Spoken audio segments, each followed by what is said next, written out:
maioria dos brasileiros tem apreço pela democracia.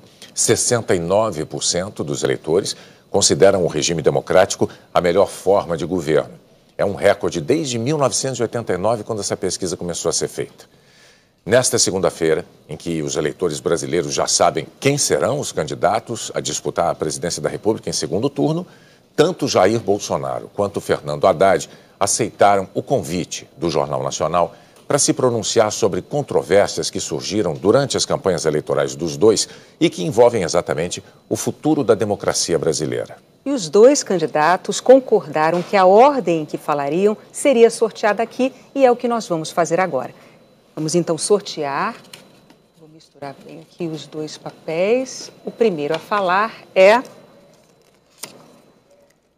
Fernando Haddad. E o segundo que vai falar, está aqui, o segundo papel, Jair Bolsonaro. Candidato Haddad, boa noite, parabéns pela chegada ao segundo turno em segundo lugar. Antes de mais nada, nós gostaríamos que o senhor aproveitasse esse momento para uma saudação aos eleitores, numa mensagem de 2 minutos, a gente vai dar uma tolerância de 15 segundos. Bom, Renata, Bonner, é uma grande satisfação estar com vocês nessa noite. Telespectador, cidadão, cidadã brasileiros, a grande satisfação estar no segundo turno com o seu apoio. É uma honra poder participar de um segundo turno de uma eleição presidencial, situação em que nós vamos poder confrontar apenas 2 projetos. Vai ficar muito mais claro para você a natureza de cada um dos projetos. Nós, do lado da social-democracia, do estado de bem-estar social, que garante o direito do cidadão, que garante o direito do trabalhador, que cumpre a Constituição de 1988, que ampliou as possibilidades e as oportunidades. Um projeto que visa gerar empregos e oportunidades educacionais. Conforme eu tenho dito ao longo dessa campanha, eu que tenho apenas 20 dias de campanha e consegui atingir 29% dos votos, mais de 30 milhões de brasileiros e brasileiras confiaram no nosso projeto, eu tenho dito que uma pessoa tem que acordar e ter para onde ir. É como eu aprendi com meu pai. E isso exige do poder público oportunidades de emprego e de educação. É carteira de trabalho assinada numa mão e um livro na outra. Espírito desarmado em virtude do desejo de promover desenvolvimento com inclusão social.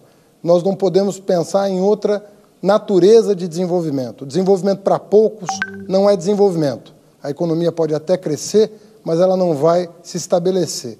O verdadeiro crescimento que nos interessa é aquele que é compartilhado com todos os brasileiros, sobretudo com os mais vulneráveis.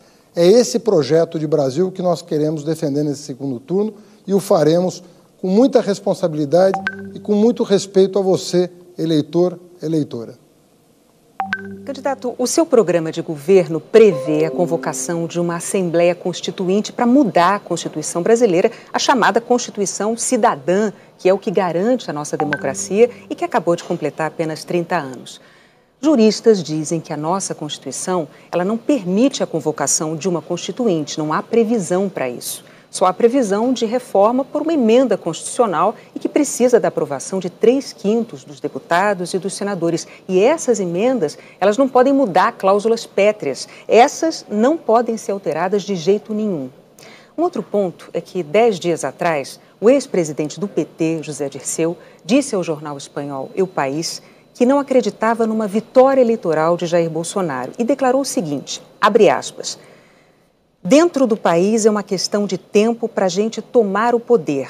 Aí nós vamos tomar o poder, o que é diferente de ganhar uma eleição. Fecha aspas.